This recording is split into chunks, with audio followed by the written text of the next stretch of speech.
A želite li da čujete ko je pravi gubitnik? Želite li da čujete ko je pravi istinski gubitnik? Ko je taj koji će doživjeti najveću tragediju? Kaže Allah tebareke ve ta'ala: "Kul innal khasirina alladhina khasiru anfusahum wa ahlihim yawm al-qiyamati ala zalika huwa al-khusranul mubin." Reci, gubitnici su uistinu oni koji na sudnjem danu izgube i sebe i porodice svoje. Eto, to je očevidan gubitak. To je jasan gubitak. Oni koji sebe i svoje porodice izgube na sudnjem danu. Potpuni gubitnici su oni koji na sudnjem danu izgube i sebe i porodice svoje. Kaže Ibn Kathir rahmetullahi ta'ala alejhi: Allah dželle šanuhu će ih razdvojiti od njihovih porodica i nikada se neće sa njima sastaviti. Svejedno, da li njihova porodica otišla u džennet, a oni u džehennem, ili svi bili nastanjeni u džehennemu, neće se sastati, niti će biti radosti kod njih. Evo prave tragedije, evo pravi gubitnika. To su oni koji su bili nevjernici u Allaha tebareke ve ta'ala. To su oni koji su preselili sa ovoga svijeta, činili su širku uzvišenom Allahu tebareke ve ta'ala. To su oni koji su se prikazivali kao muslimani, a bili su u osnovi nevjernici.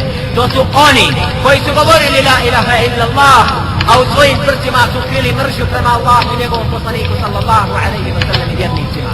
Odnosi se na munafike za koje uzvišeni Allah tebareke ve ta'ala kaže da su oni nevjernici i da je njihova kazna u najvećim dubinama džehennema. To su oni, jednom riječju, koji su zaboravili na Allaha tebareke ve ta'ala, i oni će, zapamtite, biti najveći gubitnici na sudnjem danu, jer će se rastaviti od svojih porodica i neće nikada više radosti okusiti, upravo zbog toga što su zaboravili na svoga gospodara. A kako se i ne bi krv u petnim žilama ledila kada čuje kakvu je kaznu Allah tebareke ve ta'ala pripremio za nevjernike, kakvu je žestoku kaznu Allah subhanahu wa ta'ala pripremio za one koji su mu nepokorni. Wa la ilaha illallah.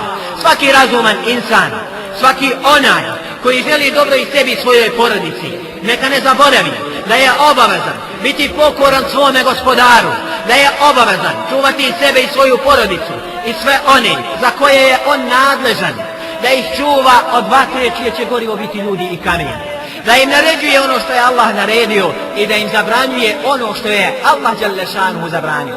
Ne prepuštajte ni sebe, ni svoje porodice, ni one za koje ste nadležni, da oni rade što oni hoće.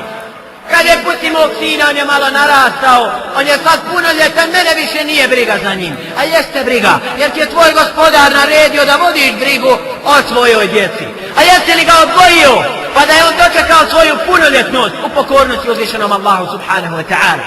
Jer si zaboravio na njega, pustio ga da griješi, pustio ga da odluta od pravoga puta, i kada je postao punoljetan, da onako smireno i staloženo kažeš nije mene briga za njim. Jeste briga, jer ćeš biti odgovoran svome gospodaru.